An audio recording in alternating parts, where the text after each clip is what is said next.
करीब एक बार नारद जी ने हमें वृक्ष होने का श्राप दे दिया। उस श्राप के वशीभूत हमने जब प्रार्थना करी कि देव ऋषि क्षमा करिए, तो उन्होंने कहा कि अब श्राप तो मिल ही चुका है, तुम ब्रज में नंद बाबा के आंगन के वृक्ष बनोगे और वहां भगवान स्वयं तुम्हें उद्धार करने के लिए आएंगे।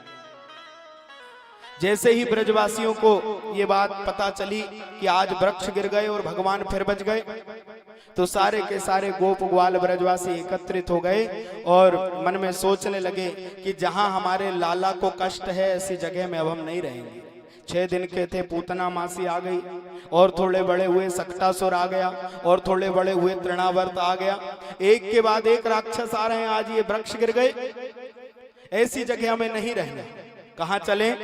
तो अनुभवी बूढ़े बूढ़े गोप ग्वालों ने कहा कि यहीं पास में थोड़ी ही दूर पर तुलसियों का एक सुंदर वन है, जिसे वृंदावन के नाम से जाना जाता है।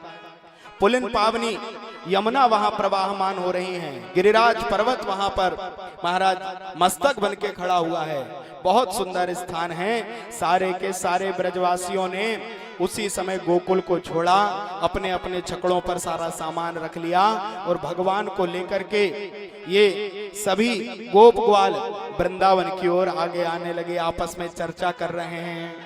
वनम वृंदावनम नाम पश्यवम नवकाननम गोप गोपी गवाम सेव्यम पुण्याद्री तृणवीरुधम।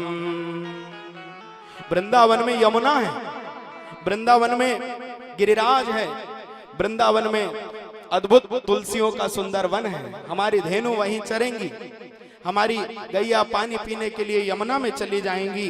महाराज विचार करते करते सभी गोप ग्वाल श्रीधाम वृंदावन में आए, अपने अपने पुनः सबने रहवास तैयार करे। और शुकाचार्य कहते हैं, राजन अब भगवान जब गोकुल से वृंदावन आ गए, लगभग 4 वर्ष की अवस्था है। भगवान ने मैया से कहा, मैया हम गैया चराने के लिए जाएंगे। मैया ने कहा, कन्हैया गैया चराने जाएगा? बोले हाँ मैया हम गैया चराना जाना चाहते हैं। कहा अभी तू छोटा है, तू अभी गैया चराने ना जा बेटा। जब भगवान जिद पर अड़ गए तो मैया ने कहा ठीक है, तो इन बछड़ों को लेकर के चले जाया कर और यहीं पास में चरा लाना।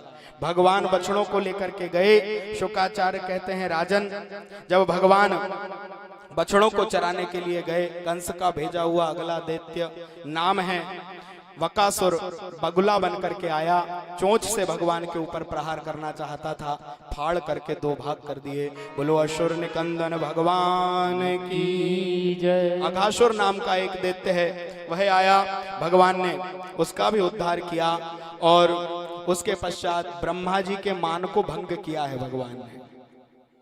ब्रह्मा जी भगवान की माया से मोहित हो गए, वास्तविक स्वरूप को पहचान नहीं सके। भगवान के गाय बछड़े और गोप ग्वालों को हरण करके ब्रह्मलोक में ब्रह्मा जी ले गए हैं। तो भगवान ने जब अपनी माया के द्वारा यह जान लिया कि महाराज बूढ़े बाबा हमारे गोप ग्वालों को लेकर के चले गए, तो 1 साल तक भगवान ही बछड़ा बने और भगवान ही गोप ग्वाल। ये पूरी लीला 1 वर्ष चली, लेकिन इसका किसी को पता नहीं रहा। 1 वर्ष बाद जब ब्रह्मा जी ने आकर के देखा कि वही गोप ग्वाल और वही बछड़े वहीं पर चल रहे, ब्रह्मा जी को पता चल गया कि मैंने बहुत बड़ी गलती कर दी, भगवान के वास्तविक स्वरूप को भूल गए। ब्रह्मा जी ने भगवान के पास आकर के 40 श्लोकों में स्तुति करके प्रार्थना करी और महाराज उन गोप ग्वालों को लौटा कर लेकर के गए। पश्चात भगवान थोड़े और बड़े हुए। कार्तिक के महीने के शुक्ल पक्ष की अष्टमी तिथि, जिसे हम गोपा अष्टमी के नाम से जानते हैं, भगवान ने उस दिन से गौचारण शुरू किया। और जब भगवान गैया चराने के लिए वन में जाने लगे तो मैया ने भगवान को तिलक कर दिया। कहा कन्हैया ये पादुका पहन लो। भगवान ने कहा मैया मैं पादुका नहीं पहनूंगा। कहा क्यों? बोले हमारी इतनी गैयाओं ने पादुका नहीं पहनी है तो मैं कैसे पहन लूं? यदि मैया मुझे पादुका पहनाना है तो पहले गैया को भी पादुका पहनाना होगी। भगवान ने ब्रज में कभी भी पादुका नहीं पहनी। बंधुओं, ब्रज रज की इतनी महिमा क्यों है? क्यों ब्रज की रज मस्तक पर रखी जाती है? ब्रज रज उड़ माथे लगे तो मुक्ति मुक्त है जाए। मुक्ति भी जहां आकर के मुक्ति पा लेती है।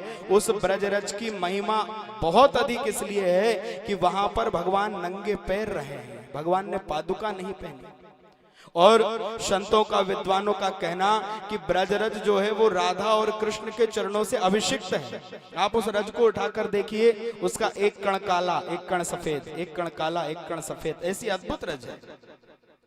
विद्वान कहते हैं कि ये श्वेत वर्ण का जो कण है वो भगवती श्री राधा के चरणार विंदों से युक्त है। श्याम वर्ण का जो कर्ण है वो भगवान श्री श्याम सुंदर के चरणों से अभिषिक्त है। राधा और कृष्ण के चरणों से अभिषिक्त हो जाने के कारण ब्रजरज की इस दुनिया में इतनी महिमा है, इसलिए लोग उठा के उसको अपने मस्तक पर रखते हैं।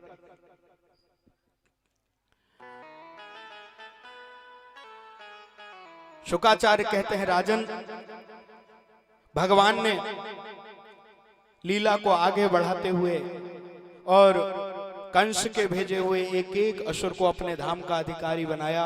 कथा बहुत विस्तार की है, एक एक कथा बहुत विस्तार की है, लेकिन समय की मर्यादाओं के हुए हमें आगे बढ़ना होगा।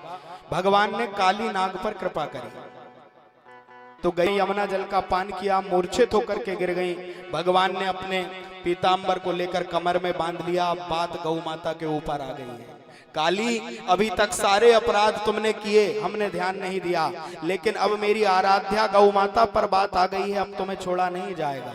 कदम्ब के झाड़ पर चढ़े, छलांग लगा दी महाराज और गए, सीधे पहुंचे। काली नाग 100 फन अत्यंत जहरीला नाग शयन कर रहा था। नाग पत्नियों ने भगवान को देखा और नाग पत्नियां भगवान को देख करके कहने लगी, अरे लाल, तुम किसके लाल हो बेटा? यहां क्यों आ गए हो? तुम जानते नहीं हमारे स्वामी के स्वभाव को। यदि ये अभी जाग गए तो इसी समय तुम्हें निगल जाएंगे, तुम्हें खा लेंगे। चले जाओ, लौट जाओ। इतनी बात चली रही थी कि भगवान ने कहा, देवी, हम आपके पति से ही मिलने के लिए आए हैं। काली पूरे 100 फनों को लेकर के जाग गया, जीप लपलपाने लगा भगवान को देखकर, प्रसन्न हो गया। आज तो मुझे मनुष्य का मांस खाने को मिलेगा। राजन, पूरे के पूरे 100 फनों को लेकर भगवान के ऊपर टूटा। भगवान कूद के इसके फनों के नीचे आ गए। जो भगवान नीचे आए तो पूंछ का अलमेटा देकर घुमा घुमा कर और ऊपर 100 फन लेकर के खड़ा हो गया। भगवान ने कहा, धन्यवाद काली, क्षीर सागर में ऐसे ही शयन किया करते थे। बहुत समय हो गया, आज तुमने पुनः हमें उस आनंद की अनुभूति कराई। भगवान ने अपने शरीर को फुलाना शुरू किया। नाग का गुरिया गुरिया टूटा है। कूद करके भगवान फनों के ऊपर आ गए। तांडव नृत्य को करते हुए काली को यमुना जल से बाहर लेकर निकले। इधर पूरे गोप ग्वाल आदि सब यमुना के किनारे एकत्रित होकर के महाराज मैया यशोदा बेहोश हो रही, नंद बाबा चीख रहे, सब आपस में मैं कूदूं कि मैं कूदूं, आपस में सब बातें कर रहे। बलराम जी ने सबको रोके रखा और उसी बीच में क्या देखा कि यमुना में काली देह की जगह जहां पर है वहां से भगवान काली नाग को चरणों का आकर्षण करके बाहर ला रहे हैं और लाकर भगवान ने काली के मुंड पर तांडव करना शुरू कर दिया। अपने 100 फनों से खून की उल्टियां करने लगा और जब व्याकुल हो गया कालिया नाग तो समस्त नाग पत्नियों ने मिलकर हाथ जोड़कर भगवान के सामने स्तुति करी। न नाक पृष्ठम न सार्वभौमम न पारमेष्ठ्यम न रसाधिपत्यम न योग सिद्धिर पुनर्भवम वा वांछन्ति यत्पाद रजः प्रपन्नः। नागपत्नियां कहने लगी कि स्वामी, आज हम धन्य हो गए। भगवान ने कहा, धन्य हो गए? नागिनें कह रही हैं धन्य हो गए। हम तुम्हारे पति को मार रही हैं और तुम कह रही हो कि हम धन्य हो गए। यत्पाद रजः प्रपन्नः, आपके चरण की जो रज है वो महाराज हमारे स्वामी के मस्तक पर पहुंची है, इसलिए हम धन्य हो गए। भगवान ने कहा तुम्हारे स्वामी 100 फनों से उल्टियां कर रहे हैं, मृत्यु उनके सिर पर नाच रही है और तुम कह रही हो हम धन्य हो गए। कैसे धन्य हो गई? तो नाग पत्नियां एक साथ हाथ जोड़कर बोली कि स्वामी हमारे पति का भाग्य तो देखो, वो राजा बलि जिसने इतने यज्ञ किए, इतने दान किए, इतने पुण्य किए, इसके पश्चात कहीं जब आप उसके द्वार पर पहुंचे तो उस राजा बलि को इतनी तपस्या, दान, पुण्य, यज्ञ करने के बाद आपका एक चरण प्राप्त हुआ। हमारे स्वामी का भाग्य तो देखो, आप दोनों चरण लेकर के उनके मस्तक पर खड़े हुए हो। इससे बड़ा सौभाग्य हमारा और क्या हो सकता है?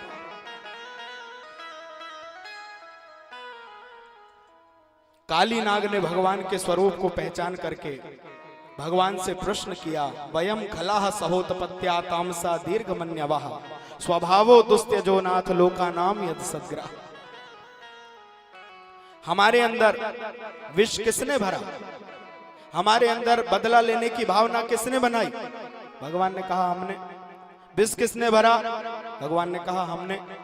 जब आपने हमारे अंदर विष भरा, आपने हमारे अंदर बदला लेने की भावना उत्पन्न करी, तो आज हमको मारने के लिए क्यों आए हो? विद्वान ऐसी भी व्याख्या करते हैं महाराज कि कली काली बाली निकट हारे राम सुजान, कहा अचरज नित हारही भक्तन सो भगवान, भक्तन सो भगवान। बोले मानो भगवान 3 जगह पर हारे हैं। कली, काली नाग के सामने, बाली के सामने, मैं बेरी सुग्रीव प्यारा, क्यों मुझे छिप करके मारा? भगवान, विद्वान कहते हैं कि मौन हो गए। काली नाग ने पूछा कि हमारे अंदर विष भरा तो आज हमें मारने क्यों आए? भगवान मौन हो गए। और राजा बलि ने जब तीसरा चरण कह दिया कि मेरे मस्तक पर रख दो, भगवान ने गरुड़ पास में बांध लिया था। तो भगवान से पूछा, जब मैंने आपके तीनों वचन पूरे करे हैं तो आपने मुझे गरुड़ पास में क्यों बांधा? छोड़ो। भगवान ने यहां काली नाग को कहा कि यदि हमने तुम्हें सर्प बनाया, तुम्हारे अंदर विष भरा है, तो तुम्हारे रहने के लिए योग्य सुंदर स्थान भी बनाया है, तुम वहां पर जाकर रहो। यहाँ यमुना जल को क्यों दूषित कर रहे हो? आपका गरुड़ मुझे वहां रहने नहीं देता। भगवान ने कहा मेरे चरणों के चिन्ह तुम्हारे मस्तक पर बन गए हैं, तुम्हें कोई डरने की आवश्यकता नहीं है। मेरा गरुड़ तुम्हारा कुछ नहीं बिगाड़ेगा, चले जाओ। भगवान के श्री चरणों का आशीष लेकर के काली नाग अपने समस्त महाराज पत्नी, बच्चे इत्यादि को लेकर के यमुना जी को छोड़कर और अपने यथायोग्य स्थान पर गया। सुखदेव जी कहते हैं राजन, उसके पश्चात वेणु गीत की कथा सुनाई और चीर हरण की कथा को सुनाया है। चीर हरण की कथा के विषय में केवल आपसे हाथ जोड़ करके एक निवेदन कर रहा हूं कि बहुत लोगों के मन में ये प्रश्न उठते हैं कि नहाती हुई गोपियों के वस्त्र चुरा लेने वाला कैसा भगवान है? क्या मर्यादा नहीं टूटती? तो आपसे निवेदन है कि श्रीमद् भागवत के श्लोक पर ध्यान दें। हेमंते प्रथमे मासे नंद गोप कुमारी का। भगवान ने किसके वस्त्र चुराए? बोले नंद गोप आदि, नंद आदि जो गोप है उनकी कुमारी कन्या है। और कुमारी शब्द उन कन्याओं के लिए है जिनकी आयु लगभग 3 वर्ष से 6 वर्ष 7 वर्ष के बीच की हो। वो छोटी छोटी कन्याओं को कुमारी कहा जाता है। नंद आदि गोपों की कुमारी ने कात्यायनी महामैया का हेमंत ऋतु में पूजन किया और भगवान श्री कृष्ण को अपना बनाना चाहती थी, आलिंगन करना चाहती थी। तो भगवान ने इनके मनोरथ को पूर्ण करने के लिए इनके वस्त्र रूपी वासनाओं का हरण किया है। नग्न स्नान करती थी, आकर भगवान ने इनके वस्त्रों को चुरा लिया, ले जाकर कदम्ब के झाड़ पर ले गए। बोले नहाती हुई गोपांगनाओं के वस्त्रों को चुराना यहाँ मर्यादा टूटती है। तो कहा कि भैया पहली बात तो ये कि 3 वर्ष से 6-7 वर्ष की जो छोटी बालिकाएं, बच्चे, यदि हमारे घर में भी हमारे अपने बच्चे यदि चाहे वो पुत्र हो या पुत्री नग्ना अवस्था में यदि इस कौमारी अवस्था में खेला करते हैं तो हमारे मन में किसी प्रकार का कोई दुर्विकार नहीं आता। और वह लीला उस समय हुई जब भगवान ने गिरिराज पर्वत उठाया, उसके पहले की ये लीला है। तो गिरिराज पर्वत उठाया 7 वर्ष की आयु में, और उसके लगभग 1 वर्ष पूर्व की ये घटना, तो भगवान की आयु भी 5-6 वर्ष की ही रही होगी। दूसरी बात कि भगवान इस प्रकृति से परे हैं, इस संसार के बंधन उनके ऊपर काम नहीं करते महाराज। हजारों वस्त्र पहनकर भी जीवात्मा तो परमात्मा के सामने हमेशा नग्न ही है। कितने ही वस्त्र हम धारण कर लें, लेकिन हम उन भगवान के सामने सदैव नग्न ही हैं। विद्वान यह भी कहते हैं कि गोपांगनाओं के भगवान ने गोपियों के वासना रूपी वस्त्रों को चुरा लिया और इनको ये शिक्षा दी कि कभी भी किसी देव नदी या पवित्र जल में नग्न स्नान नहीं करना चाहिए, वरुण भगवान का दोष होता है। सुखदेव जी कहते हैं, राजन, इन गोपांगनाओं ने कात्यायनी मैया से प्रार्थना करी तो भगवान ने इनको आश्वासन दिया कि आज से ठीक 1 वर्ष बाद तुम्हारे साथ में मैं महाराज की लीला करूंगा। गोपियों को आश्वासन देकर के भगवान ने यज्ञ पत्नियों पर कृपा करी। और उसके पश्चात शुकाचार्य कहते हैं कि राजन, भगवान ने इंद्र का मान मर्दन करने के लिए गोवर्धन लीला करी है। गोवर्धन लीला के पूर्व महाराज कल 2-3 दिनों से निवेदन आ रहा था कि महाराज थोड़ा सा मीराबाई के चरित्र पर प्रकाश डालिए। तो चूंकि वो कथा यहां से जुड़ी हुई है, इसलिए सूक्ष्म रूप में हम चलते हैं कि गोवर्धन लीला जब भगवान ने करी है, उस समय पर सारे गोप ग्वाल भगवान की उस लीला को देखने के लिए गोवर्धन की तलहटी में पहुंचे। एक गोपी जो भगवान की इस लीला को देखने के लिए झटपटा रही थी, उसकी सास ननद ने मिलकर के मना कर दिया कि नहीं, तुम नहीं जाओगी, तुम घर में रहो। वे तो चली गई गोवर्धन में लीला देखने के लिए, इधर वो गोपी भगवान के विरह में व्याकुल होने लगी। सहन ही नहीं हुआ, बहुत रोई, रो रोकर रात्रि हो गई। और जब महाराज रोते रोते सो गई तो स्वप्न में भगवान ने उससे आकर कहा कि गोपी, अभी तुम धैर्य धारण करो, तुम्हारे मनोरथ को मैं अवश्य पूर्ण करूंगा। और वही गोपी इस कलिकाल में महाराज इसी आर्यावर्त की पावन भूमि पर, इसी भारतवर्ष की पावन भूमि पर महाराज वही गोपी मीराबाई बनकर के प्रकट भई। बात उस समय की है जब महाराज भगवान ने विचार किया कि भारत भूमि के सूखे प्रदेश में जल की वृष्टि हो ना हो, लेकिन मीरा की भक्ति की वृष्टि होना चाहिए।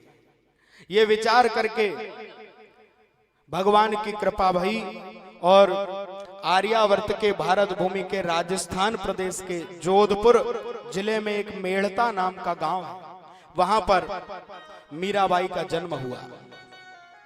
बचपन से ही बड़ी होनहार बालिका, 5 वर्ष की छोटी सी आयु है मीराबाई की। एक दिन की बात कि मीराबाई के घर में संत जी आए, कोई महात्मा जी पधारे और उन्होंने अपने साथ में एक छोटे से गोपाल जी लेकर के आए। अब कुछ दिन वो रुक गए, नित्य प्रति अपने गोपाल जी की पूजन करते, ध्यान करते, आराधना करते, और मीराबाई बड़े प्रेम से भगवान की उस दिव्य पूजन को देखा करती। महाराज जी इधर उधर होते, मीरा दौड़ करके भगवान को गोदी में उठा लेती, हृदय से लगा लेती, चूमने लगती, इतनी बिल्कुल भगवान के प्रेम में पागल सी होने लगी। जब महात्मा जी जाने लगे और उन्होंने अपने ठाकुर जी को उठा लिया तो मीरा सामने खड़ी हो गई, ये मुझे दे दो, ये मेरे गिरधर हैं, इन्हें मत जाने, इन्हें मत लेकर के जाओ। अब बाबा जी ने सोचा ये छोटी सी 4-5 वर्ष की अवस्था वाली बच्ची, कहा बेटा ये बच्चों का खेल नहीं है, सर को यहाँ से। मीरा बहुत जिद पकड़ ली, नहीं मुझे दे दो बाबा, मेरे गिरधर को मत ले जाओ, मुझे दे दो मेरे गिरधर। रो रो करके महात्मा जी से बोलने लगी, पर महात्मा जी ने दिए नहीं।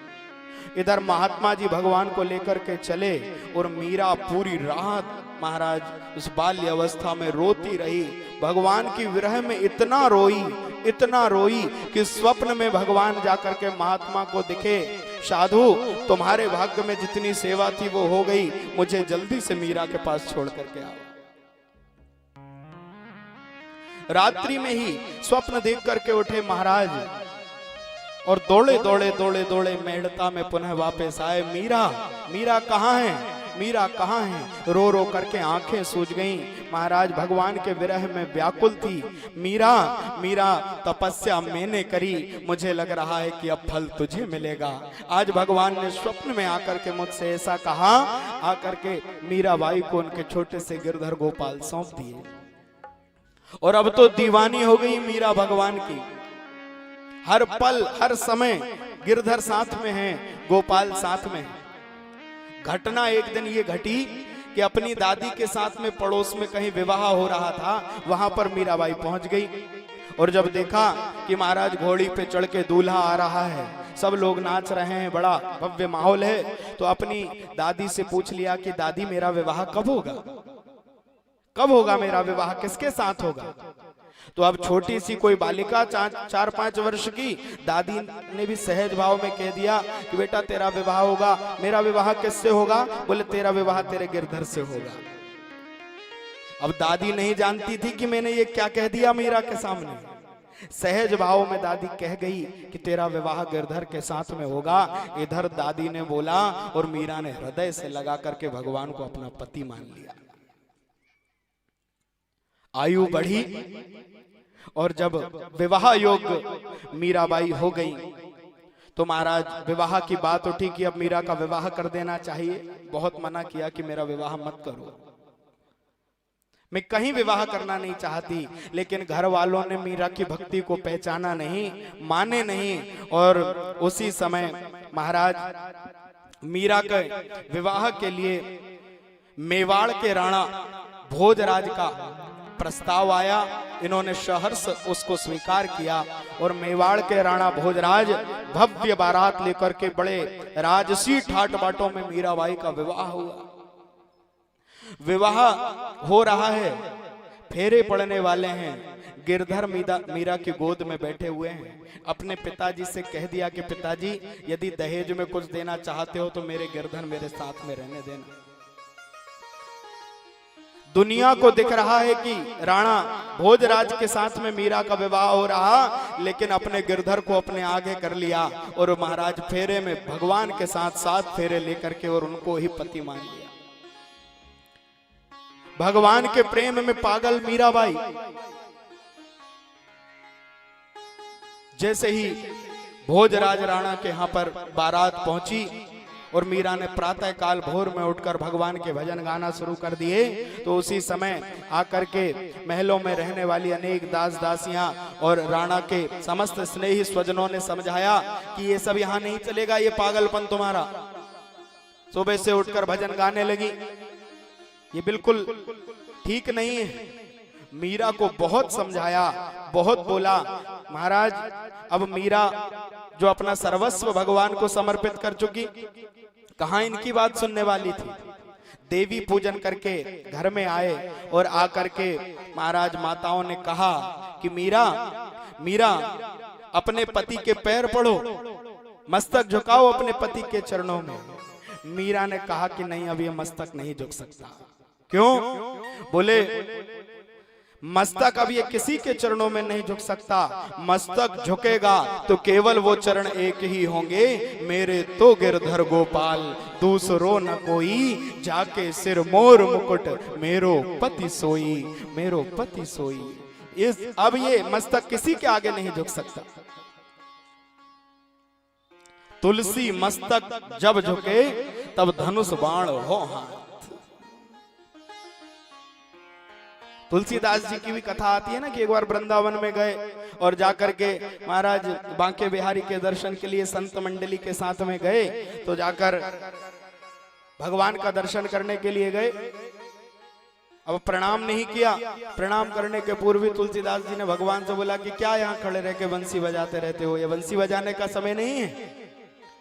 उस समय महाराज भारत को, आर्यावर्त को एक अच्छे शासन की आवश्यकता थी। तुलसीदास जी ने भगवान से कह दिया कि ये वंशी से काम नहीं चलने वाला, धनुष बाण ले लो। तो अगले ही पल जब नेत्रों को ऊपर उठाया तो वंशी बजैया धनुष बाण लेकर के सामने खड़ा हो गया। तुलसी जी ने अपना मस्तक चरणों में झुका दिया। मीराबाई ने प्रणाम नहीं किया। कुछ दिनों तक राणा भोजराज मीरा के साथ में रहे। बड़े ही धार्मिक राणा थे। पहचान गए कि ये मीरा कोई साधारण नहीं है, क्योंकि मीरा भगवान में इतनी समा चुकी थी, इतनी समा चुकी थी कि मीरा गोपाल जी से बात किया करती थी आपस में, और मीरा से भगवान बात किया करते थे। विवाह के कई दिन बीत गए, लेकिन राणा भोज ने आज तक मीरा को स्पर्श भी नहीं किया।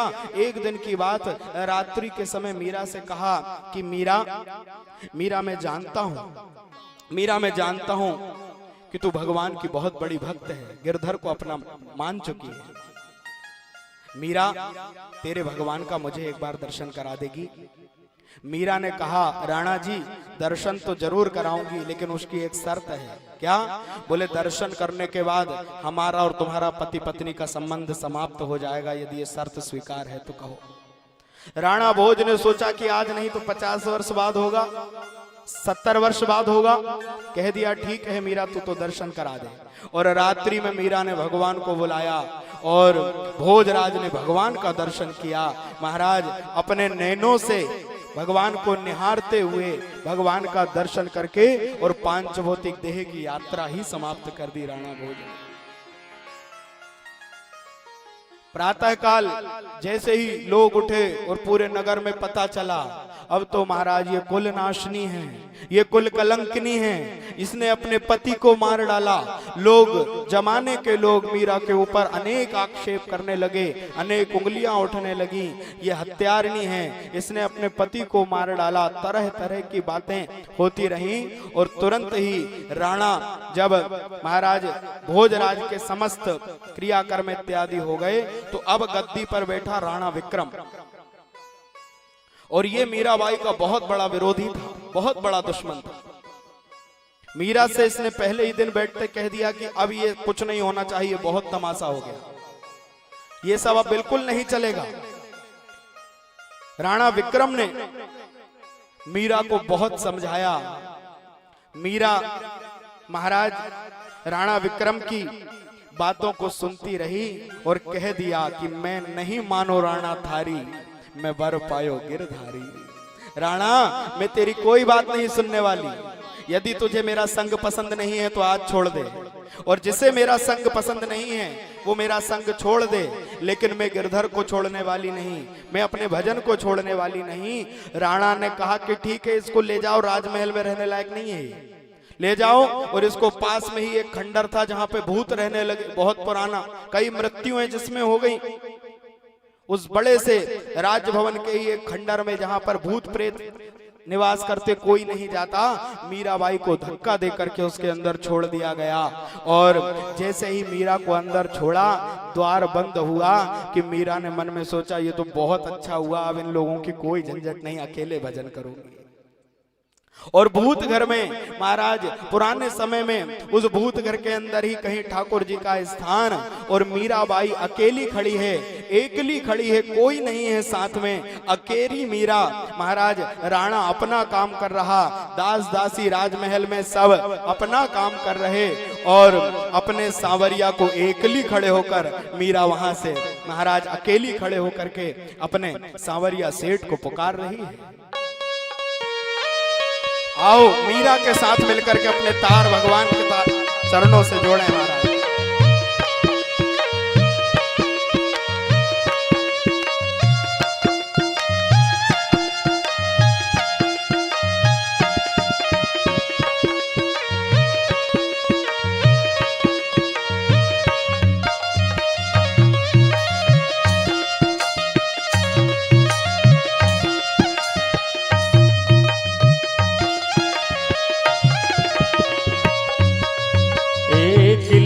खड़ी रे मीराबाई एकली खड़ी, एकली खड़ी रे मीराबाई एकली खड़ी, एकली खड़ी रे मीराबाई एकली खड़ी।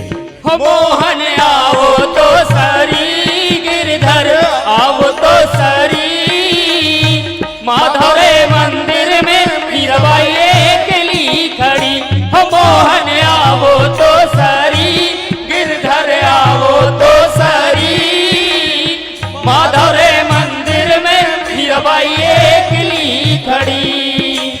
एकली खड़ी रे मीराबाई एकली खड़ी, एकली खड़ी रे मीराबाई एकली खड़ी। हो मोहन आओ तो सरी, गिरधर आओ तो सरी, माधव रे मंदिर में मीराबाई एकली खड़ी। हो मोहन आओ तो सरी, गिरधर आओ तो सरी, माधव रे मंदिर में मीराबाई एकली खड़ी।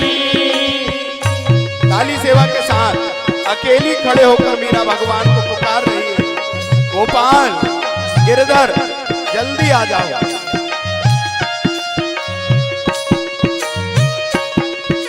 दोनों हाथों से तालियां।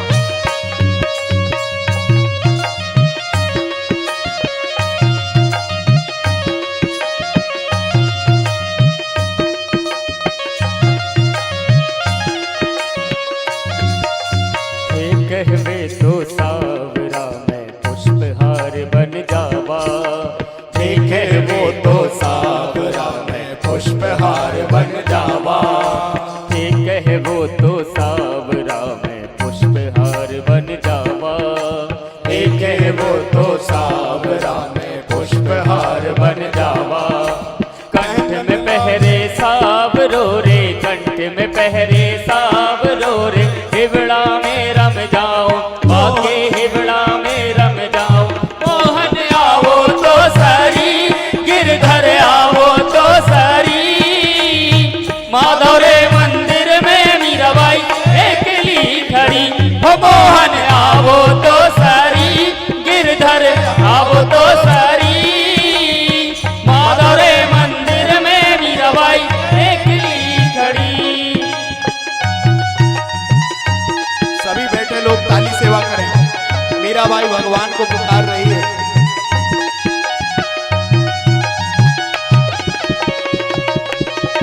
जय हो।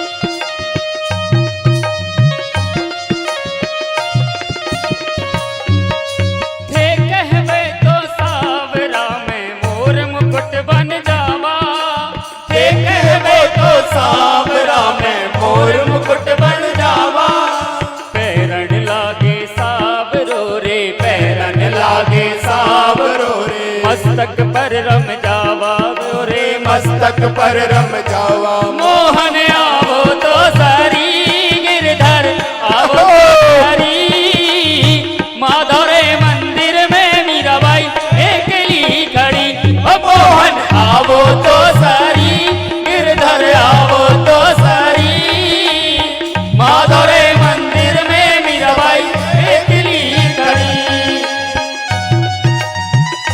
हरि बोल।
माधोरे मंदिर में मीराबाई एकली खड़ी। ओ मोहन आवो तो सारी, गिरधर आवो तो सारी, माधोरे मंदिर में मीराबाई एकली खड़ी।